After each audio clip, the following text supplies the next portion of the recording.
Hello there and welcome back. So let's assume that you have had the time to let that one dry and you are starting to see what this one looks right now. Just going to zoom out a little bit. And that one is going to go there. So what you need more is actually the wings. And by accident I have them also cut out from some corrugated paper.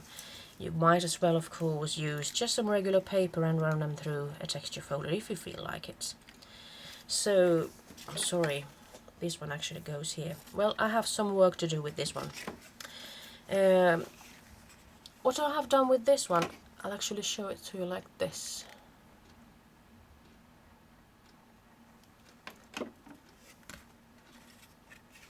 Can you see the shimmer here? I have used Distresticle's picket fence down here. Gives it a nice structure or texture. And up here I used clear rock candy. So these bottles actually are pretty small ones. This is the picket fence and here I've got the rock candy. So these are handy actually to just take along to your craft events and everything and just put small details here and there and it'll give it a nice effect. So my thought is actually to just put that one there, the wings there and the shield over so like so. And now I'm actually left with doing the writing of the phrase crea, diem. Create your day. There we have it. So what I have done with these, I've actually die cut them with the vintage market from Holtz, and then I added on some crackle accents to each and every letter. Let it dry, and then I put some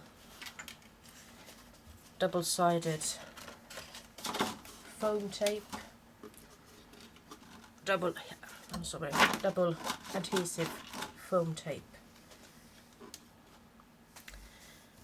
And I'm just going to mount these to that tag later on.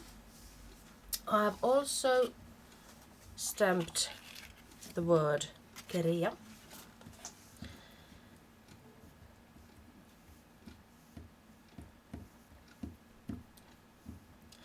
And I just used a stamp set from Inkadinkado. And my tip for you when you're stamping these is just to use perhaps a leftover piece of paper like this one.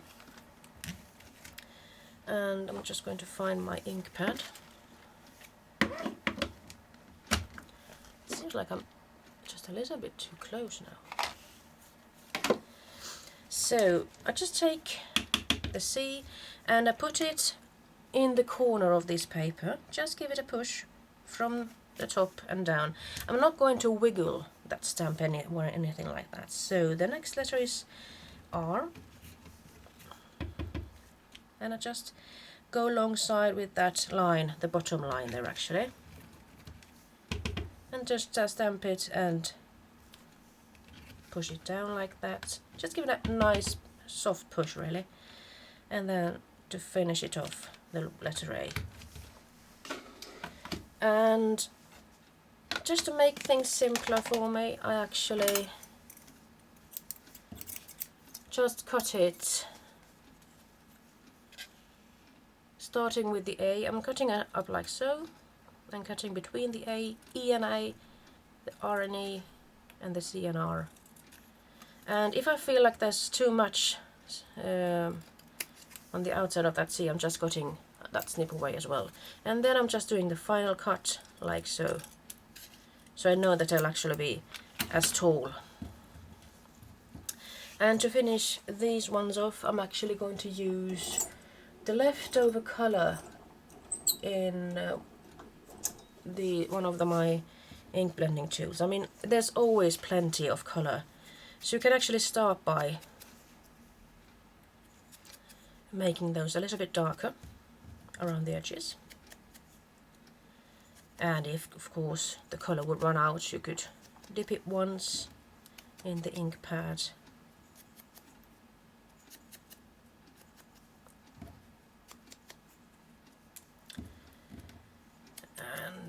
just do it like so.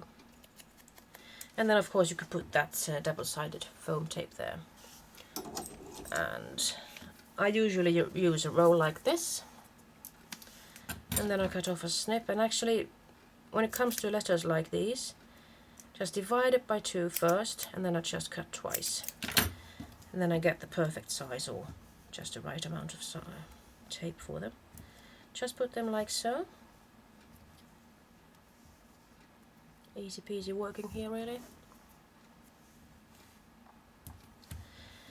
So now they are ready. And when those letters have dried, you could of course mount them together. And when it comes to mounting the wings to that shield, I actually usually start off with a piece of foam tape at the bottom, so it will give me something for them to get fastened on. This one's just a little bit short, so I'm actually going to use it at the bottom and the top part here. And then I'm going to cut a piece of foam tape that's a little bit longer than the other ones. And if it's too long, I suppose I can just cut off the excess later on.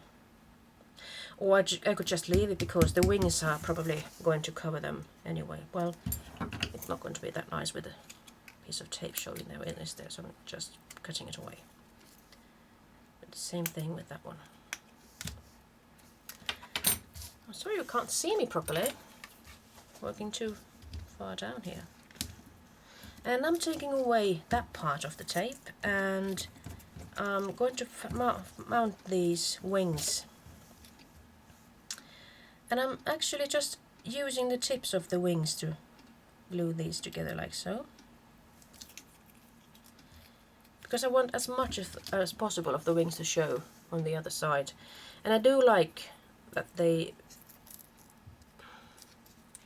Well, I suppose I could do it like that as well. And then afterwards I'm going to cover all these with yet another coat of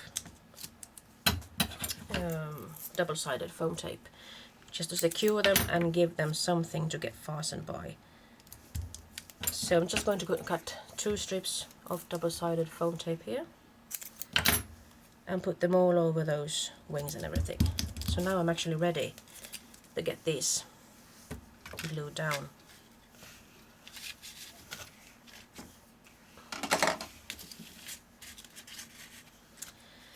So what I should mention to you as also is that sometimes you might have problems gluing things to this corrugated paper. So what I found out is that I actually could use my trusted tool, the tiny attacher, and since I know that this one's going to come here, I could sort of eyeball it and just imagine how far in I could put my staples. So as you can see, I can just let that one go as far in as I can, and just put 3 different kinds of staples there. Just to try to keep this one straight, and just punch these like that. So you needn't actually worry about glue or anything like that. Now I seem to have run out of staples, and that's just typical, isn't it? So I think I'll just pause here and come back for another 3rd video. Bye bye for now.